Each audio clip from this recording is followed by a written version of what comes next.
All right, welcome everyone to this second round of the EcoSapien speaker series. Tracy, Barnett, and I are here doing it together. This is amazing and so incredible to be here with Alberto Ruz.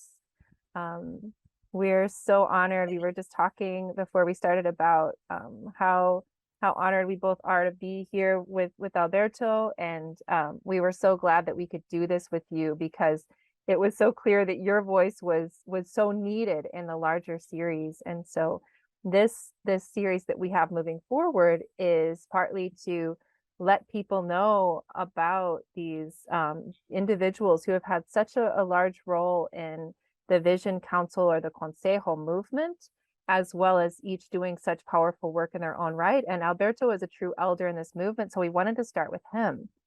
So Alberto, I wanted to just start because with this question, I think about how I know a lot of young people who are very visionary, or just people in general who are waking up right now, and they're looking around and they're recognizing maybe they're waking up spiritually, maybe they're seeing what's happening on the earth and they want to help, they want to do something different.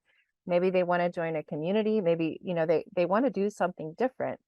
And so considering your life and what you've done with Huehue Coyote, the eco village that you co-founded, and with the Vision Council gatherings that you helped to create, and so much more of your legacy, what advice might you give to young visionaries today who are trying to change the world when it's still continues to feel so upside down? What might you tell them? Have you seen progress? And what advice might you give to a young person who might be kind of like yourself, wanting to affect change, but seeing that so much is falling apart? Well, thank you again, and I say hello for everybody who would be listening and watching this conversatorio, like we say now in Mexico and South America. And responding to just said, I thought when you were asking, that usually when a generation like ours, generation of the 60s, broke so many of the patterns, of the way of living, rebelling, and trying to create a different society, different proposals to change the world and to change ourselves. It looks like the second generation, the one who comes after us, tends to be much more reflective, much more even reacting not so nice against what how they grew up in families like ours and tribes like ours, and doing the things we were doing. Suddenly you see that they want to do something very, very different. And it's probably more or less what happened between us and the generation before us. And then I think that's something what I feel very much that is happening.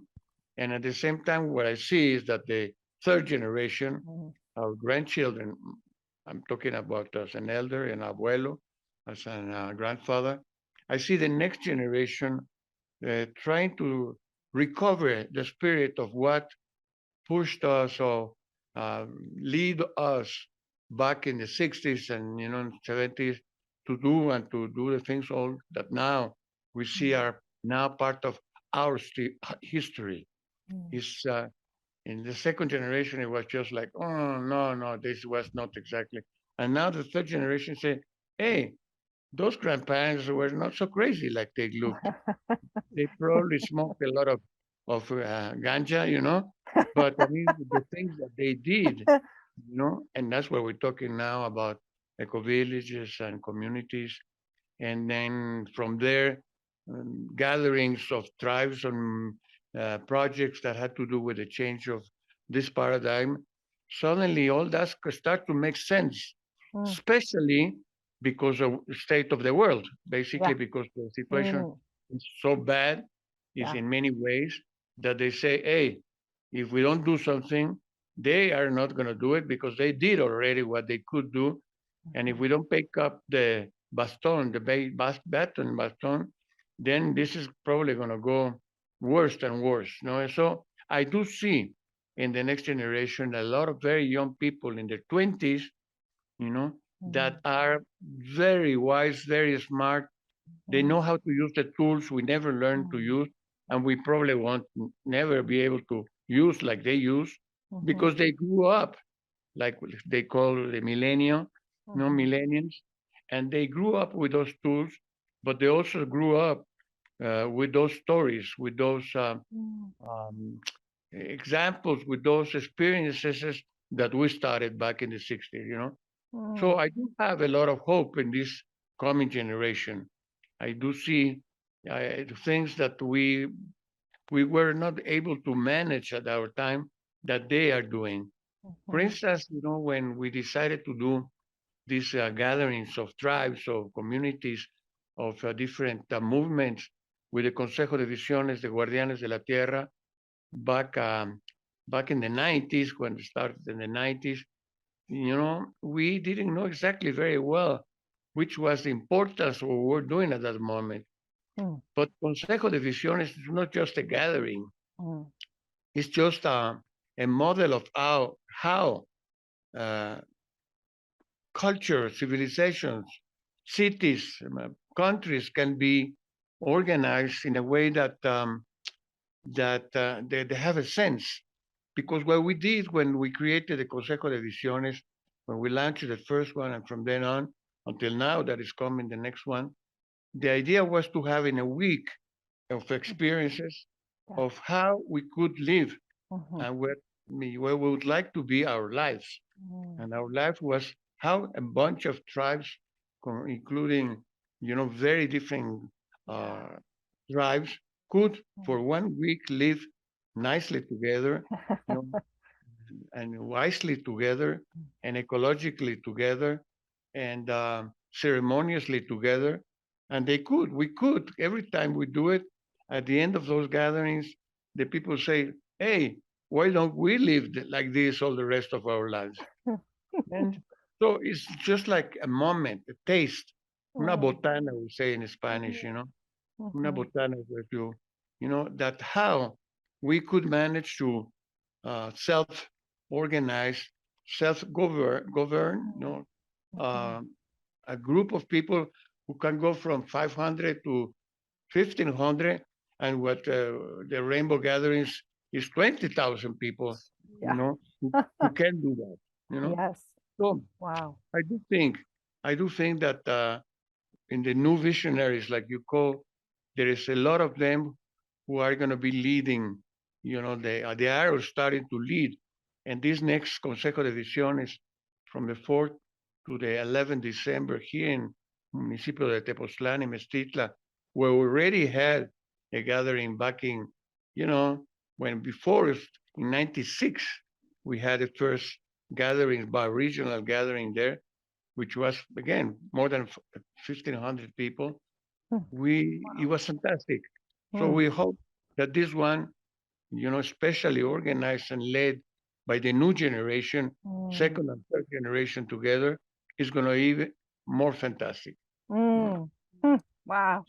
Yeah, well, I have to say for myself, and I'm guessing Tracy, you would say the same, that you were so successful for me when I went in 2003 to the Call of the Condor gathering and had that experience. The seeds that were planted in my imagination and even in my body, my whole field of what was possible, it was so far out of the realm of what I thought was possible.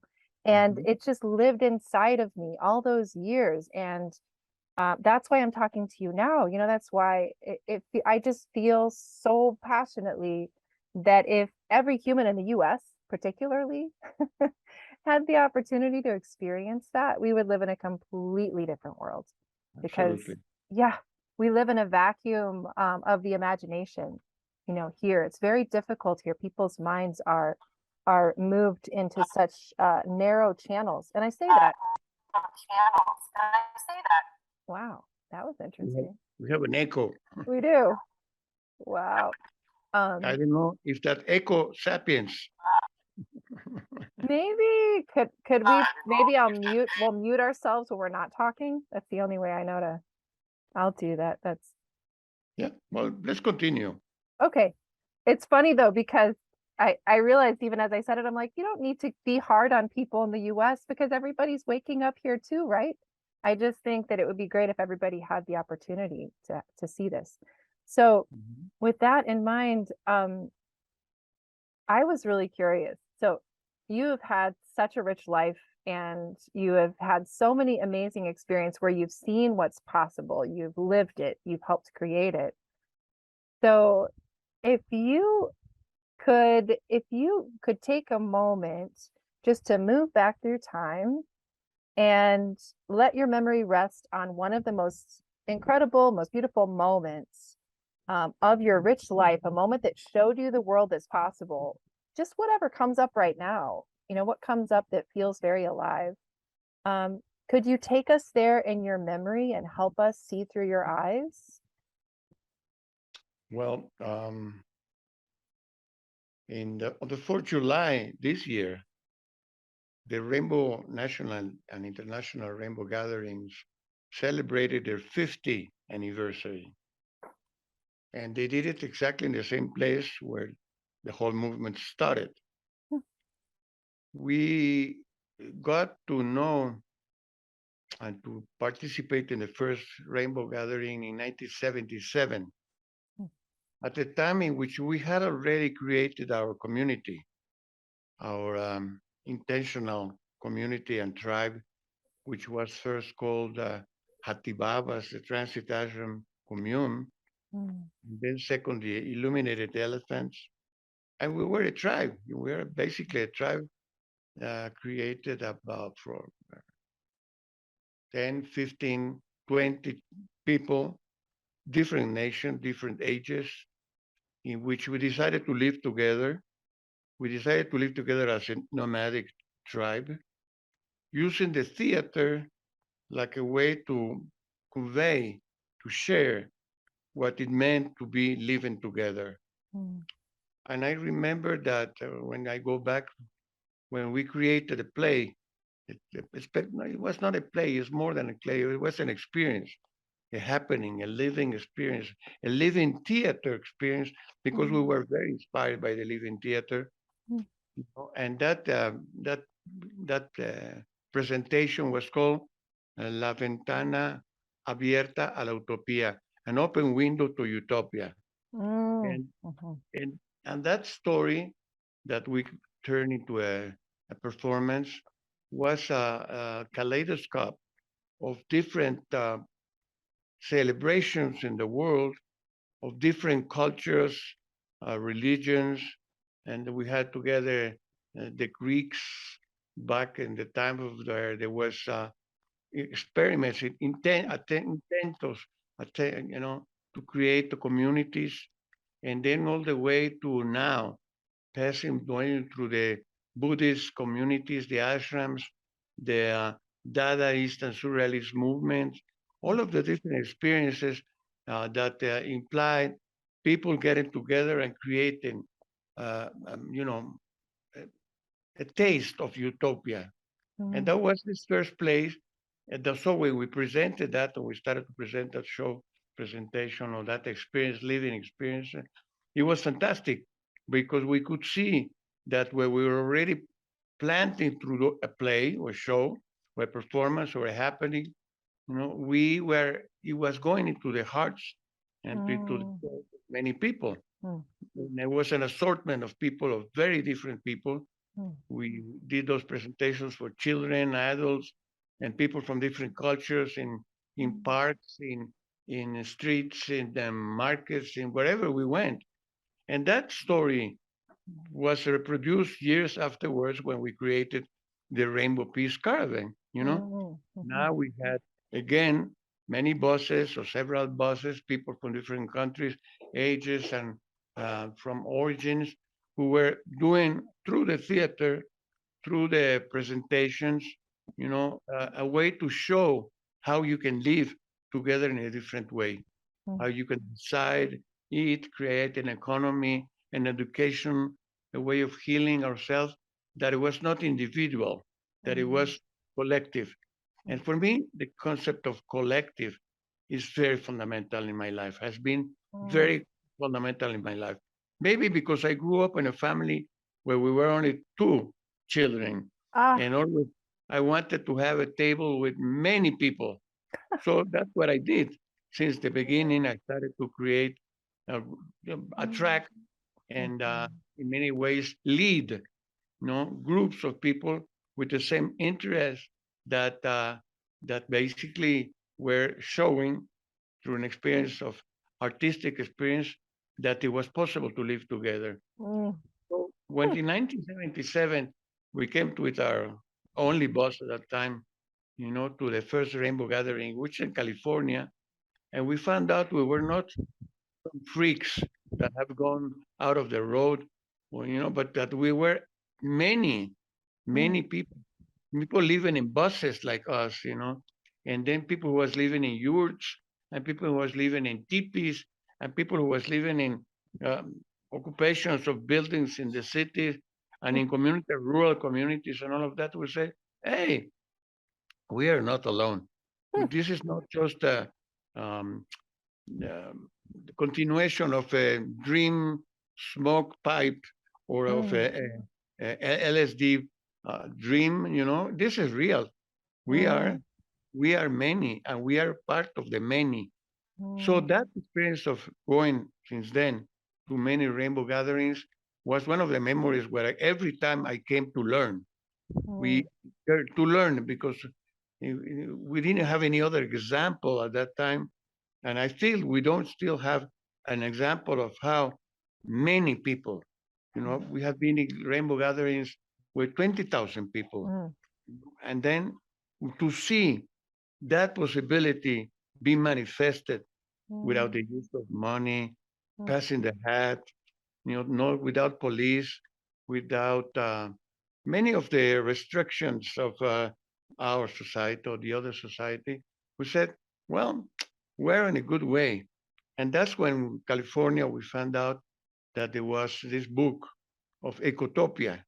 Ecotopia, when mm, now EcoSapiens, now everything is eco. But at that time, when I first read the books of Ecotopia, I said, there is the way, there is a possibility for a society to take over and to change, you know, and that's the story of Ecotopia. Three states from the United States, Washington, Oregon, and California, who decide to separate themselves from the rest of the U.S. You know? And then they create an ecological, utopic community, mhm, life, society, the state, you know. And I said, wow, this is interesting. And right now, I'm reading a book. It's the first book I read in a tablet. mm. I resisted a lot to read books in, and the name is Retrotopia. Ah, yes. Retrotopia. You read it, or No, you know about it? no, Leora was referencing that topic. Yeah, which is very much inspired by the book of the Starhawk. You know, Mm, of the two books, the Fifth Sacred Thing, that's a good and the thing. other one I don't remember right now the name. It's the same thing. It's science fiction of something that could and would and probably would happen, unless we decide to disappear like a species. And that's Mm, also a possibility. That's dystopia.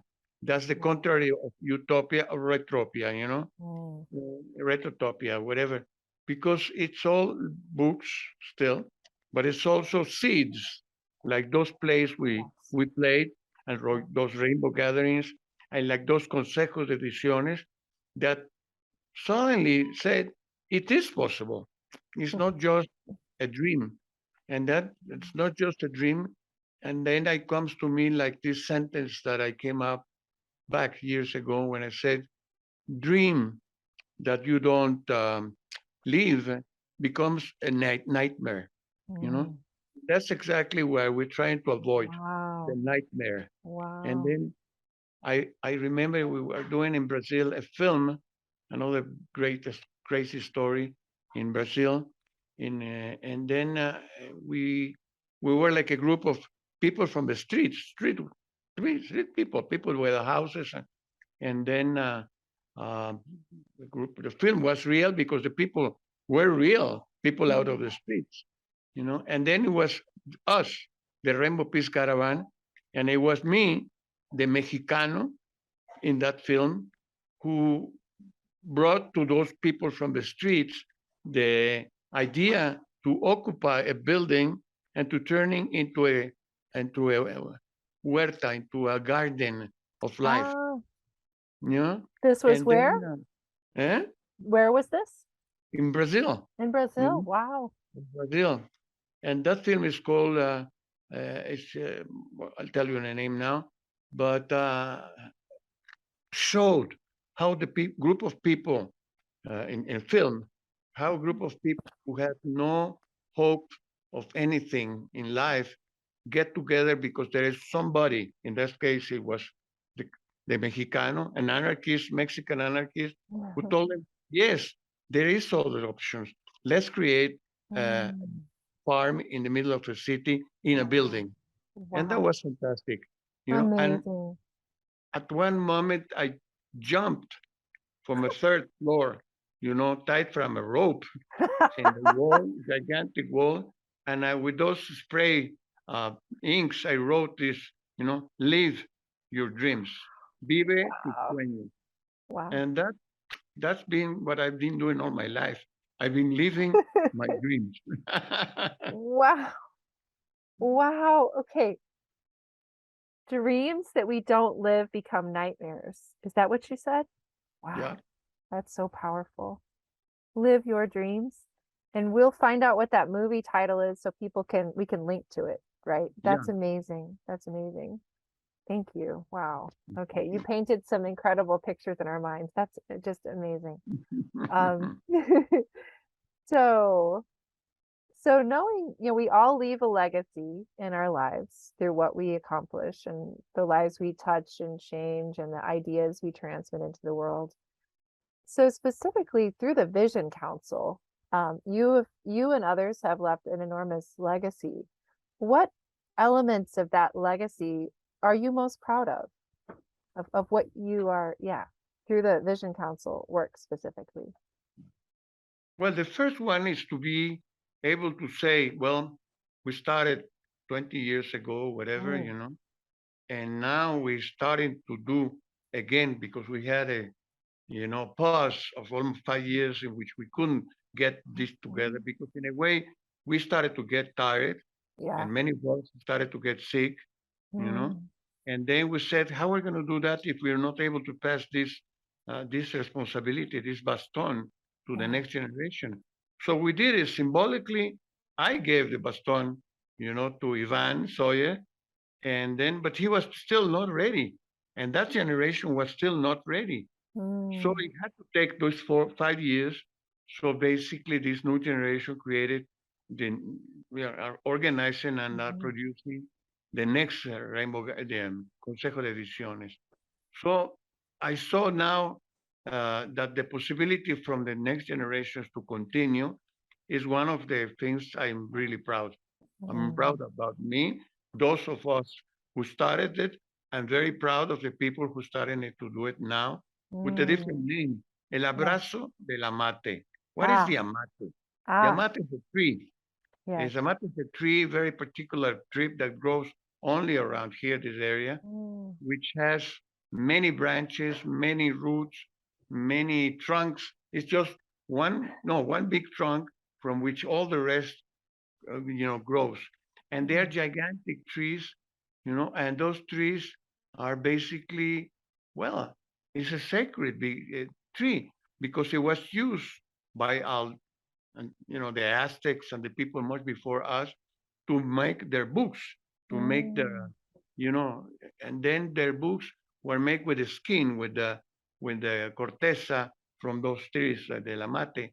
So the name of the tree of the consejo is el abrazo, the embrace, mm, the amate, mhm, which mm, again is a tree, which is a family, which is the story of Huehuecoyoc, because Huehuecoyoc was born because I arrived here, and then I was looking for a place for us to become settle down and have the nomadic community to move to the next step and to have our own town, Mhm. ecological town. And when I found out this gigantic, beautiful tree, which is the amate, I said, well, this is the place. I'm not going to be looking for another place. I've been looking already for months, Ah. and this it shows everything. It shows how a trunk can become many branches, and many branches can become a forest, and blah, blah, blah, blah. You know? Mm. So that's the name of the next gathering, and Wow. that's the name of something I'm proud that we adopted and adapted this name. It's not the Amado del Amate, but it's the Abrazo, the embrace from the Amate, which is a symbol to say, let's get together, you know, Yes. together again, you know. Oh, that's So powerful. this has happened. And then when I started the Rainbow Peace Caravan, it was basically because I was starting to hear the people after the Consejos de Decisiones say, why don't we live the same way? And I said, well, I'm going to live like that the next part of my life. So that's when I decided, let's make a caravan and let's go now South America. We had already been in Africa and Asia and Europe, everywhere, but I have not been in South America. We have to go to South America to learn from all the different communities that existed forever. And those new communities that are growing everywhere, let's let's plant the seeds from the north. Let's bring the rainbow flag from the north to meet the Huipala, which is the rainbow flag of South America, of Wow. the which are 7 rainbows.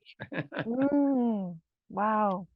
The symbolically symbol of what of the flag, rainbow flag, and the rainbow Huipala flag was to mean that let's seed plant, leave those seeds, plant those seeds, you know, spread Beautiful. those seeds everywhere we go. Yes. And now when we see that there is Mhm. consejos de visiones in other countries of South Oh, America, wow. I'm very proud about that.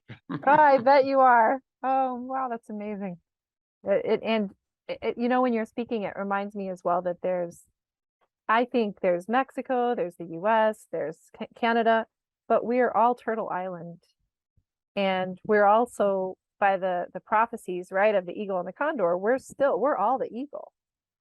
So I loved hearing you say that, because then it's reminding me, you know, that you're transmitting some of the wisdom that came from the rainbow communities further north and traveling down south, and so you're transmitting it to those places. But yes, what a beautiful legacy. And one other thing I want to say before Tracy's gonna to really dive into um, some deeper questions is, it strikes me astrologically that there is a 50-year window. There is a planetary body, Chiron, that has a 50-year cycle. And one of the interesting things about it is that that's kind of the planetary body that connects the grandmother or the grandfather with the grandchild, because they will have the same Chiron signature. And so it's like this repeating pattern, you know, between the generations of they're working with the same sacred wound. They have the same wound and they have the same original gift that they're bringing into the world. And interestingly, Chiron is known as the rainbow bridge. It's the planet that's between Uranus and Saturn. And so it is the planetary, it represents the healing between the spirit or the visionary self and the human.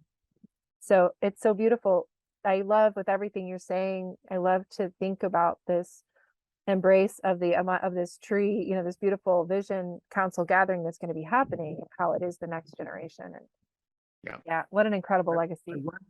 I want just to add something, because in that journey to the south, central and the south, is when I saw very clearly that if we didn't add, you know, the um, quetzal in the Yes, center, right. which is a rainbow bird, you know, Ah. sacred thing, bird. And I mean, you have the eagle, with the, you know, in the north, which is that, you know, it's a predatory bird, Mm. which is looking for something alive to Yeah. boom, come down and eat it. Yeah. And that's okay. That's their job. Mhm. And then we the condor who doesn't kill, eats what's killed, Yeah. eats what's dead. So they are the Mm. recyclers. If Mhm. we didn't have condors or sopilotes or vultures, Oof. we'll have a lot of epidemics of sickness because the Mm. animals, well, what they Mm. do. Mhm. So birds, two beautiful birds, represent that in the north, and in the south. And I say, what about the center? You know, Mhm. the quetzal. The Mm. quetzal doesn't kill and doesn't eat, you know, animals. And they Right. are colorful and they represent the culture was the Mayas, who are in a certain way a culture which was not, uh, which was creator, was artistic, was ceremonial, created cities, incredible cities in the middle of the jungle Yes. that we, for centuries, for millennia could be there. And Mm. that's the Mayas. The Mayas are not just Yucatan. It's all the way to Nicaragua. It's all the way Mhm. almost to Costa Rica, Yes. Central America. And Yes. that's the Quetzal has to be in that prophecy. So I started to change like I always do. I changed the prophecy and I said, is the condor, is the Quetzal, and is Ah. the eagle. No? Ah. And at the same time, this is Mm. what I did with Sweat Lodge. I was taught that the Sweat Lodge was 4 worlds. And I said, no, we're going to start doing uh, Sweat Lodge with 5 worlds Mm. because we have to be praying and and sweating, purifying ourselves with the fifth world that is already being created by us. This Mm. this The talk human right world. now represent the fifth world. You know, Mm. so now all my sweat lodges, and I thought that when I was traveling doing sweat lodges, not only in Mexico, not only in South America, but in the States, in Europe, in many places in the world, I've done sweat lodges. There is always a Mhm. fifth world. And the fourth world, traditionalists, they say, hey, you're crazy. No, again, the crazy rainbow Coyote, he's doing 5 worlds now. But now, many places, they are doing, the prayer for the fifth world as well. Mm. So it's the history and the traditions had to be changed. Yeah. Had to be changed because they Yes. correspond to different times, Yes. eras, generations. Mm. Mhm. So I just wanted to add that. Yes. Thank you. You're dreaming it forward. Yeah, You're adding your own part. así That's es. so it keeps it alive. Yeah. Thank you. So Tracy, Yes. Okay. Before I jump into the questions, I just really want to acknowledge the things that you've said and the importance of the whole intergenerational aspect of what you have been doing. I mean, you have brought 2 generations into the world personally, and you have drawn people from those generations from all over the world. And I think that's one of the things that makes the Vision Council and your work so powerful is that it's not just the vision of one generation. It's something that is regenerating itself as it goes. And another thing that I learned, a concept that I learned from the Vision Council was the whole idea, and I learned it first in Spanish, but I think it also exists in English, of auto gestionado, self organizing. The Vision Council is self organizing. That's why it's different from almost any other kind of festival or event that you will go to, because everybody takes a part in the organizing of it. Some more than others, obviously, but I love that concept that humans are capable of doing so much without having the government come in and tell us what to do, or the church, or whoever else. But that was just a thought. And the other thing I wanted to mention is that when I think of Alberto, I think of his role as a generator of events, a convoker of different kinds of events and happenings. But another role that Alberto has had that is also very, very important is he is an author, and he's an author of many books. And I don't even know how many books have you written, Alberto? written maybe 20 or Okay, maybe wow. around. published maybe about 8 or 9, and to be continued another 10 or 12 more. That Okay. I just decided to continue being alive so I could continue writing those books. So, Very and important decision. when you were talking about intergenerational, we cannot forget that both Huehuecoyot and now Ostopulco and now the Abrazo de la Mate, my son Odin and my grandson Arun are very fundamentally part of the discontinuation, you know. And in Italy, I have Ixchel, and then now I have my granddaughter Iris, who are doing similar activities down in up or down, whatever, in Italy, and that's continue. My own blood, Sam, you know, like my own family, blood family, has taken upon this continuation, intergenerational, yeah, legacy. My legacy is not only reflected in all the seeds of people and young people and who has been affected positively, you know, about from the rainbow, from the consejos de visiones, but also in my own family. I have now family seeds that are continuing doing their own gardens. And that's, I think, I want to share. That's got to have a certain very special kind of satisfaction and joy to it. I know. As do the books, and I wanted to. I'm really impressed with how many books you've published just in the last year or two. It's just been extremely prolific. And I'd like to talk specifically about the one that you recently co-edited about eco villages. And because eco villages, yeah. No, it's not eco villages, it's eco barrios Oh, in Ecobarrios. Latin yes. America, which Wow. is very important.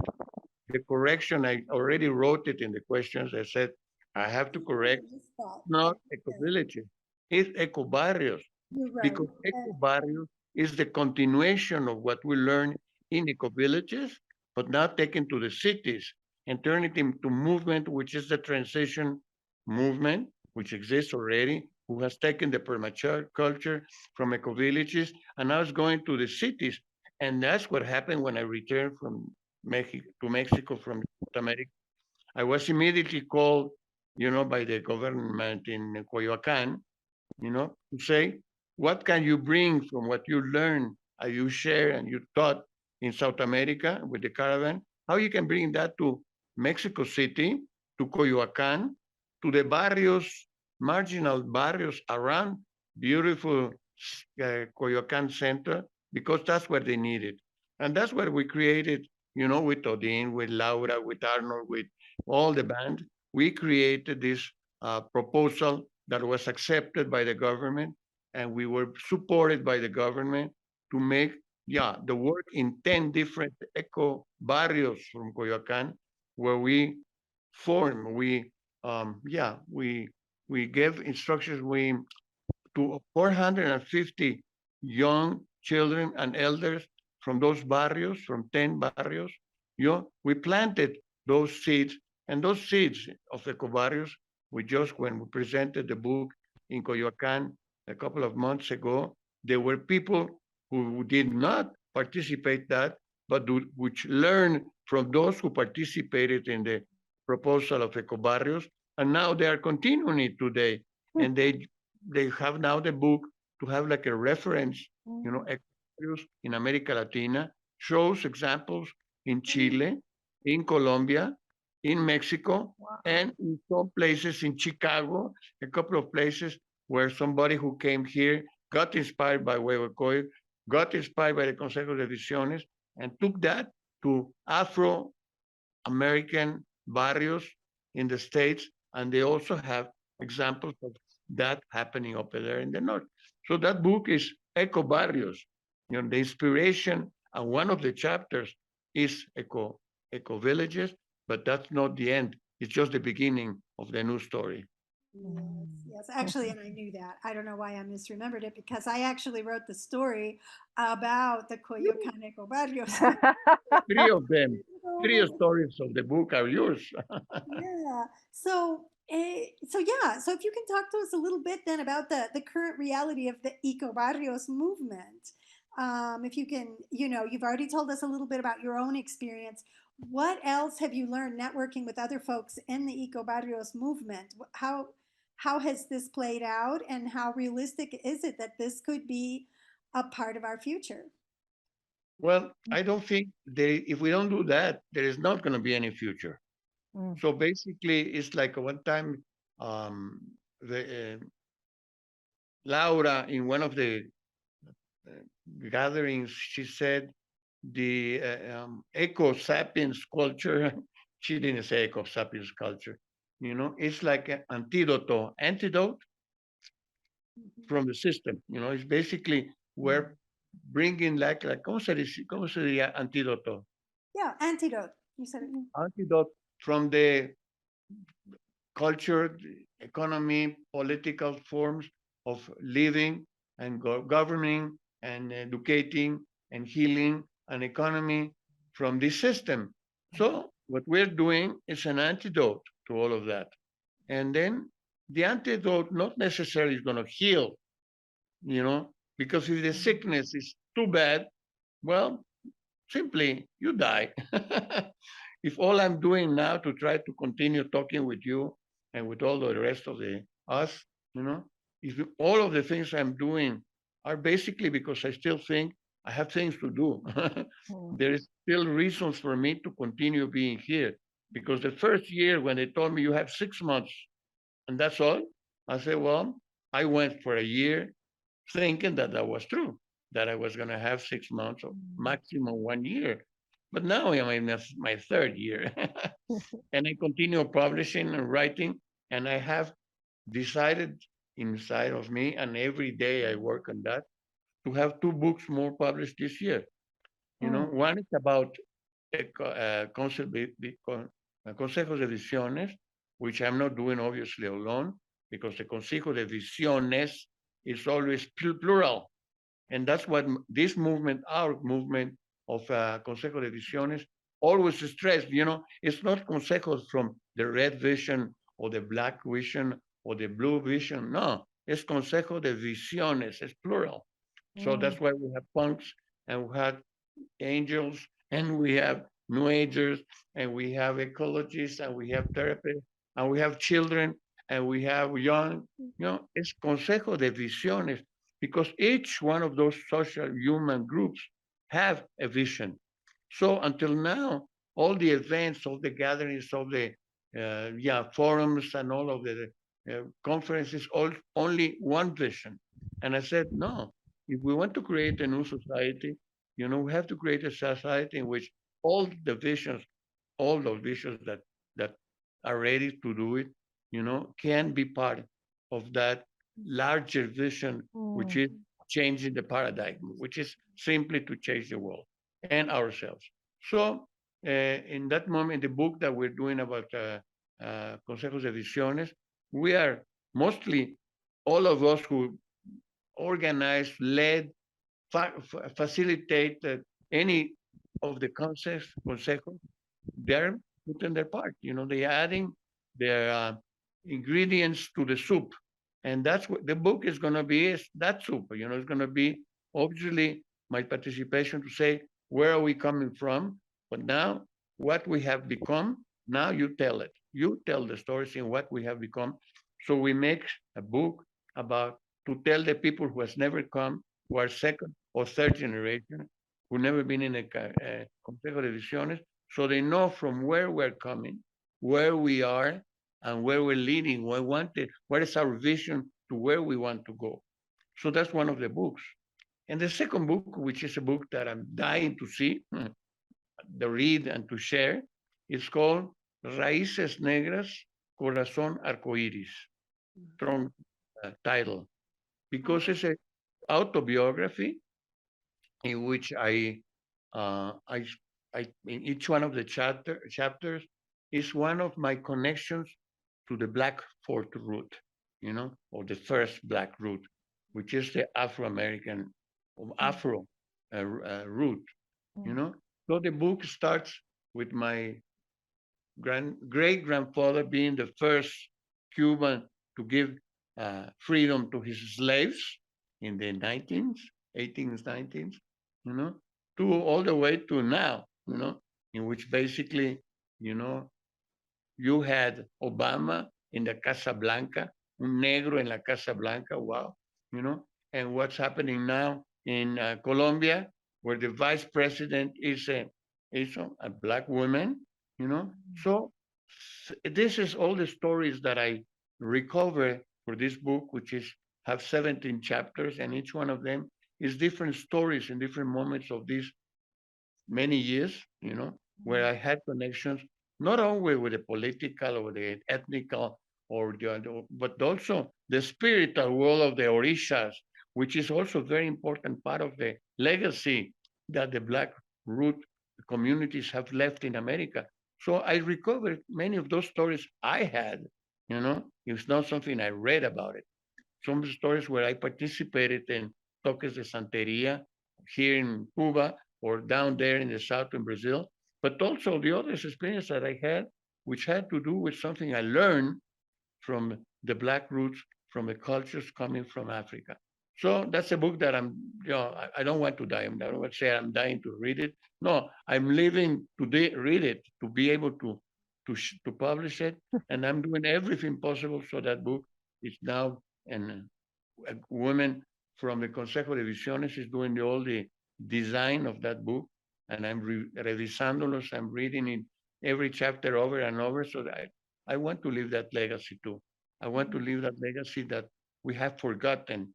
You know, we have forgotten. We have the red people, we are the yellow people, the white people. Where's the black people? It's not present in the rainbow gatherings. It's not present in the ecological movement. It's not present in many of the movements which we have, should have there, that root represented also very importantly. So that's part of my legacy. I'm working on that part of my legacy right now. I'm really excited to read that book too, Alberto, because, well, not only is it fascinating, but I actually got to read an early version of that right after I met you in Coyote. Yeah, About, what was it? Was it really 12 years ago? Yes, I think it was. 10 years ago. And you gave me That's an right. digital version of Mhm. your first draft of it, and I was really kind of blown away by how far back your history of activism goes, just generations. So as much as it goes forward, it goes back.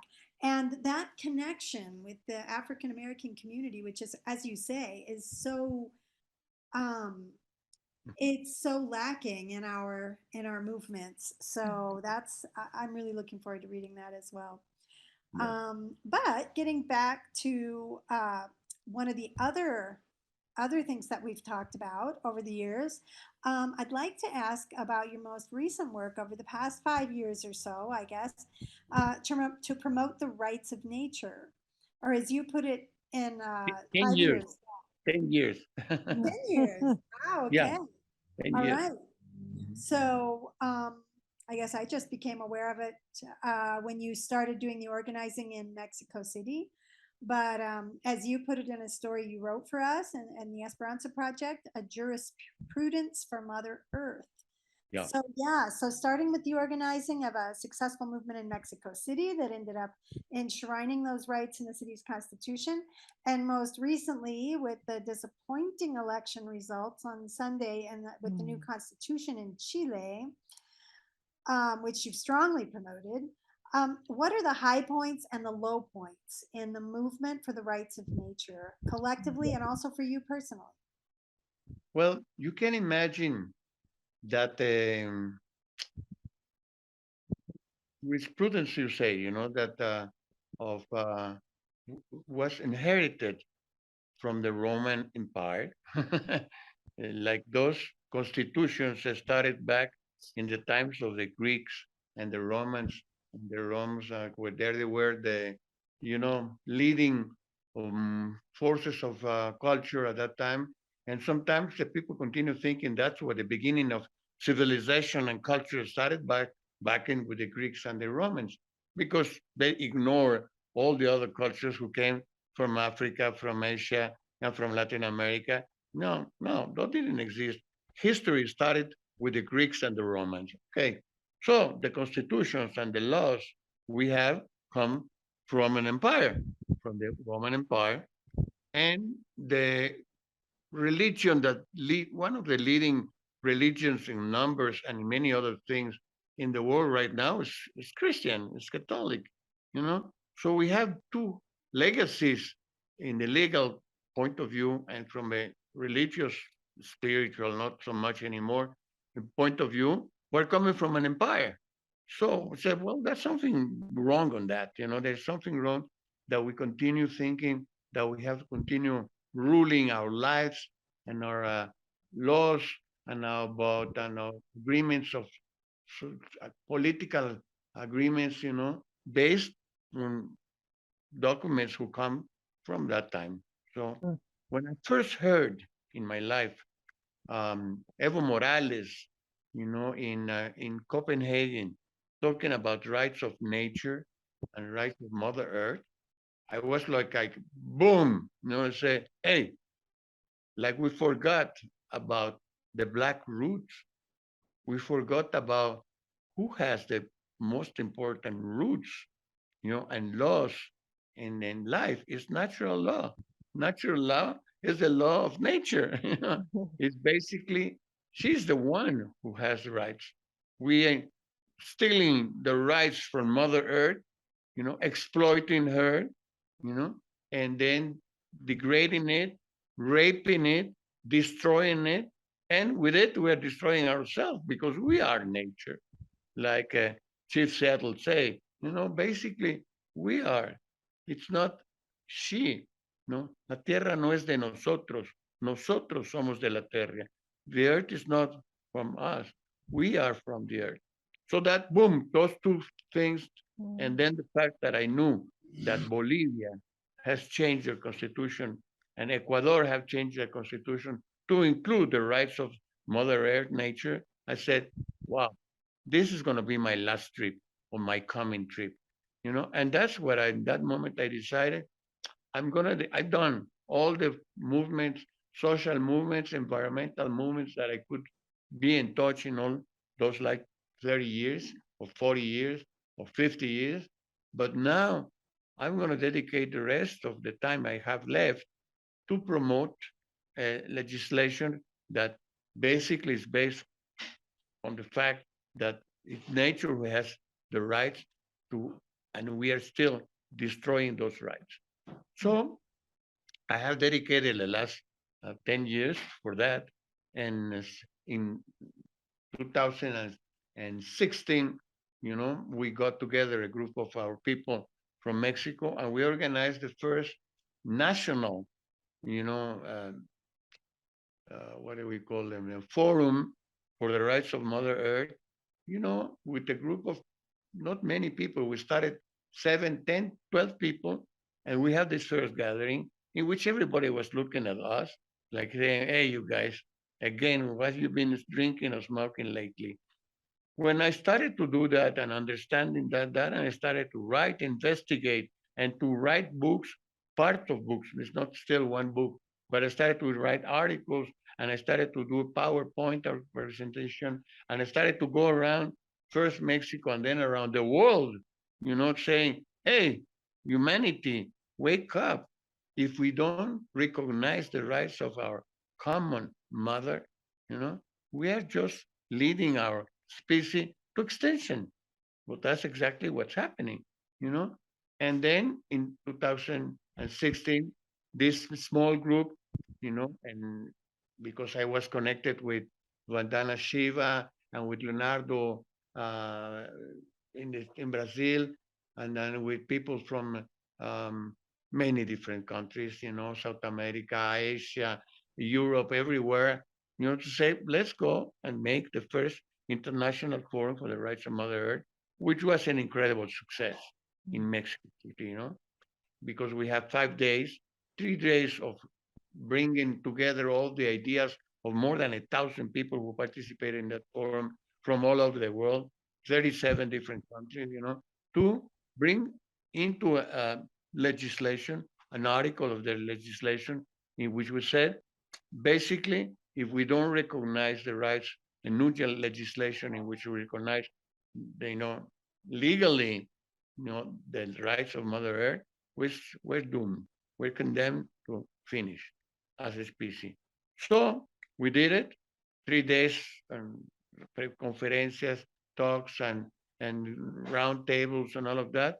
One day in which we occupied, we actually occupied, we changed the purpose of the Plaza de Toros, the bullfight ring, into the Plaza de Todos, everyone, you know, in which we started cleaning up the karma from a bullfight ring. And then we said we had a 15, 18 different groups of music, a marathon of about, you know, 18 hours having music from Mexico, but also Latin America and all over, you know, in which we have black musicians, white musicians, mulatto, mestizo musician, in which one day of celebration.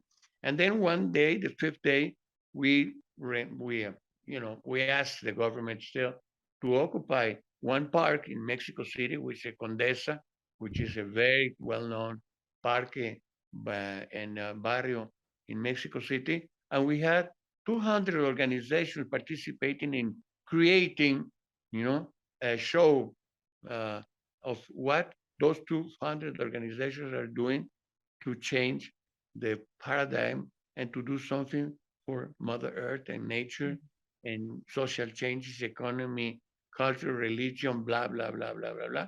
How we can show in the city, in Mexico City, do that, you know? And we had 6,000, 10,000 people coming that day to visit that market forum, whatever you want to call it, you know, that exhibition of what all the different eco technologies that we have already developed in the last years. And then we have from there a movement into the political scene because with all what we did, the new constitution was being created from Mexico City. We changed CDMX, you know, Ciudad de Mexico, not DF, Distrito Federal. And then in the movement brought proposals to the deputies and the senators and the two chambers so we could bring inside of the new constitution of Mexico City one article which recognizes the earth, Mother Earth, as a living and sensitive being, which needs to be recognized like the main source of life for all of us. So this first article in that constitution of Mexico City inspired the state of Guerrero, the state of Colima, the state now of Oaxaca to have laws, you know, recognizing the rights of Mother Earth in Mexico City. But that didn't stop there. People who came from that first gathering, first forum, or first encounter of international, you know, for the rights of Mother Earth, took the same idea, took it to Brazil. So 2 years later, we had the second international, encounter of movements for the rights of nature in Sao Paulo. But that didn't end up there. Next year, 2 years ago, to this afterwards, we had the third, Foro Internacional por los Derechos de la Madre Tierra in Colombia, in Bogota, So each one of those movements and happenings and those forums continue living and bringing to an agenda, the general agenda of the United Nations, the need to recognize a change of an anthropocentric constitutions to biocentric, bioliving, constitution. And now Chile, Chile, when we had been working for 4 years organizing the first Consejo de Visiones Chileno. Now there's been two, where we organized whole campaigns for the rights of Mother Earth. And for the first time, we inspired, the Chilean movement that ended up exploding a year ago, and now moving into creating this new constitution. Well, all that came out from the Paso de la Caravana. From there, our first stay in the caravan, the groups that were seated over there in Chile at that time. And then from all these new groups that have started to grow and move, continue living until today, to make a new constitution, which is the most advanced constitution that has ever been written in history of humanity. I have gone through it over and over and said, there's no other constitution who has so much advanced visions of how to create a new society, a new constitution, and a new way of living and everywhere. So when happened now, what happened last Sunday, in which 60% of the population still voted for the old Pinochet, constitution, which is continued being the one ruling Chile right now. But, and that's first was like, oh, no, 60% rechazaron, they refuted that the new constitution.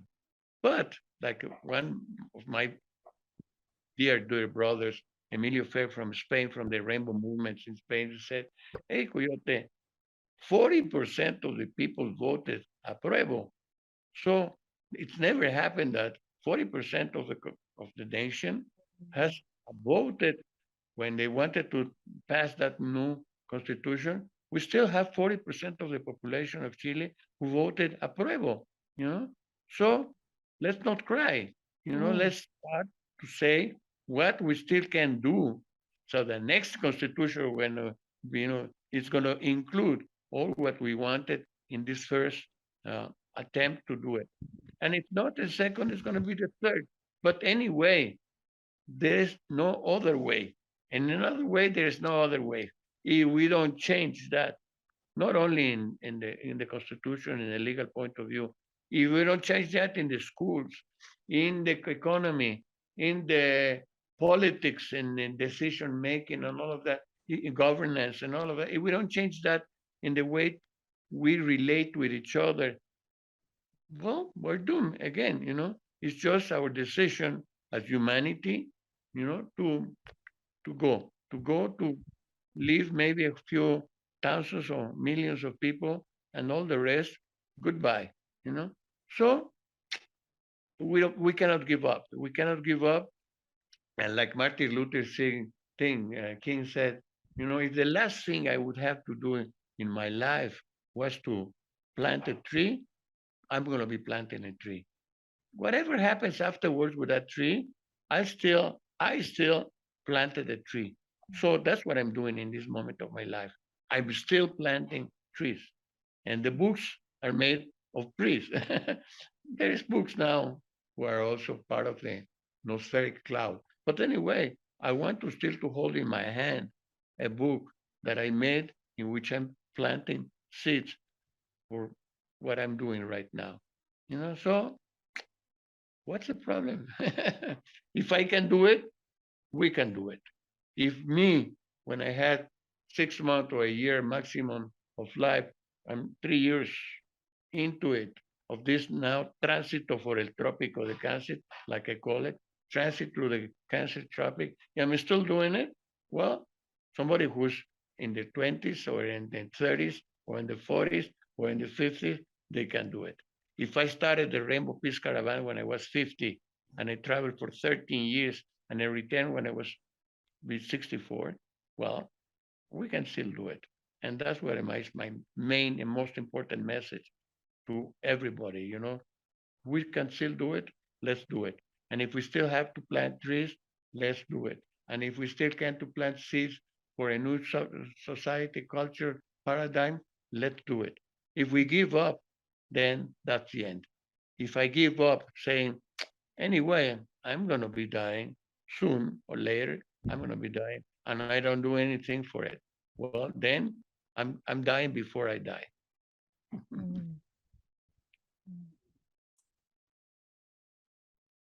Silence. Wow. I think a lot to think about. And certainly, I see so much life in you, Alberto, that I would love to see more people with half your age have sort of already given up, and they aren't living their lives the way they could. And I think, if we can just amplify this message in this recording and share it with people, I would just love to see more people, pick up that, but what the baston, the baton, as you call it, and Mhm. and take it in their own lives and in their own communities and move this movement forward. I just, I really, But that's my hope and that's my prayer. help me to do that. I'm going to Mm. share today a video campaign because I'm living out from all the donations and the help I'm getting from hundreds of people, you know. And then I'm going to launch today English, Portuguese, Spanish, um, Italian, 5 languages. You know, I'm going to launch this new campaign today. And in that campaign, I'm not only asking, you know, to get support for continue being alive. I'm continue inspiring many people. You'll see when you get it. You know, say, wow, pinche Coyote, he's crazy. Look what he's still doing. Because part of this donations I'm receiving, I'm using them and I want to use them precisely to get those books being published. You know, I'm paying people, friends, to be here helping me, you know, in this moment of transition, you know, to helping me to continue doing the things I need every day, you know, to keep here, to stay here. And then I'm paying somebody to help me in my studio, in my biblioteca, you know, to organize my legacy. And that money is coming from your donations, from the donations of everyone. I have not bought a new car. I still have the older car in Huehuecoyot. I've not done any more things in my house. I'm still living in the same, which is the smallest house in Huehuecoyot, you know. And I'm continue doing writing and participating in now, you know, the next Consejo de Ediciones, trying to get that book before the Consejo happens. The other book about the Rainbow Nation roots, no roots and Rainbow Hearts, you know, all of that Mm. is, and I still have, and I would like next year to do the second and the third book about the Rainbow Peace Caravan and blah. I have still ideas, dreams that I'm going to try to turn into a reality so they don't become nightmares in my life. Mm. Well, I want to say that this is going to be embedded in a story that we're going to share, and we will include the links to that Mm. fundraiser, to the books that people can get, any other kinds of media that you would like for people to check out. All And of them. yeah, okay, we'll be following up with that for sure. Okay. Well, So, are there gracias. any last words that you'd like to share, Alberto, just to sort of sum this up? Or Thank you. Thank you for what you're doing now. You know, thank you to be capturing and this is not tequila. This is MMS, DMSS. You know, it tastes really bad, but it's good for supposedly for what I'm going through. It's part of my gasoline, you know, my combustible. You know, so what you're doing is very important because we more and more people are not reading newspapers.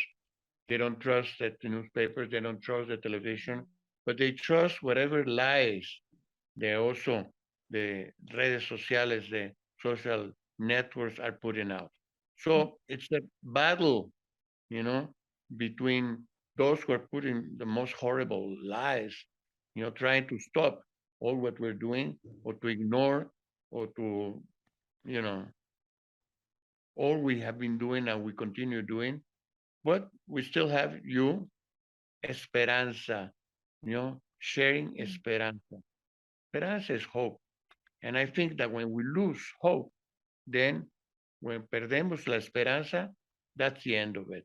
When I go every day to the hospital in in Mexico City, which is a hospital where most of the people is there, is dying or is already dead alive. And I go there and I see all these people. I say, okay, I'm gonna be still dando lata. This is Leora. Hi, Leora. This is Hi, Leora. Hi, Leora. This we finished. So this will be my last word. You know, thank you for what you're doing. Thank you for being sisters and doing it together. And thank you to Leora, who still comes to visit me and helps me every time she can with Andrew, and help me like Bea, you know, and all the hundreds. Really, I just read today that 116 people have already done donations for in this campaign of crowdfunding. And Wow. I know that once I send out in the world this in 5 languages video campaign, which is very inspiring. The young people, men from Peru, did it, you know, and I have got the help of many people to do the translations. It's going to go out in the world. I wanted to go, not this time, I wanted to go viral. I think it's the name they say, and global, because I want to inspire thousands and thousands of people.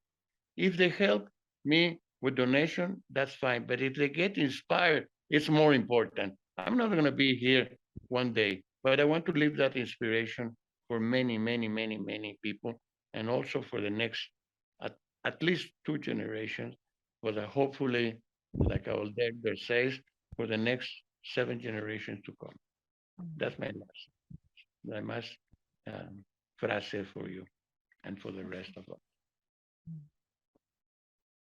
That's a wonderful vision to close on, I think. So, Tami, is there anything you'd like to?